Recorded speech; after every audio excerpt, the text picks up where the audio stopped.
Good morning, everyone. Don Gillis here with another fun fact. Hey, there was a request the other day in the comments on LinkedIn to do a comparison of very high level of R32, 454B, and R410A. So that's what I'm going to do today. So pulled up on the screen, going to walk through this real quick.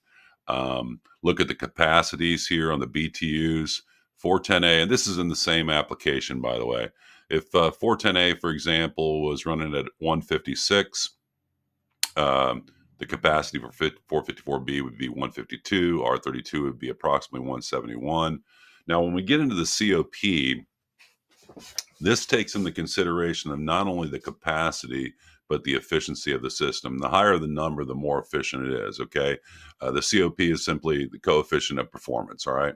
So if 410A was at 3.58, for example, in the same system, 454B would be at 3.68, and then R32 would be at 3.65, somewhere thereabouts. So these are just roughly estimates. They're not exact, but it's the same application for the thing. So COP, from my definition of this, the Don Gillis definition, if you will, is it's how much capacity the evaporator is putting out compared to how much energy the compressor is using. That's simply put. Okay, that's what it really means, and this is what the designers of any system look at first and foremost. Okay, the overall efficiency of this system. Okay, so when we look at suction pressure on 410A, we're going to be around 130 in this system.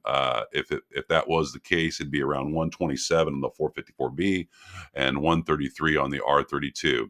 On discharge pressure, if you're seeing 429 on a 410A system now, for example, you would see 395 on the 454B and 430 on the R32. Remember, R32 runs a little warmer, so there's a pressure temperature relationship there.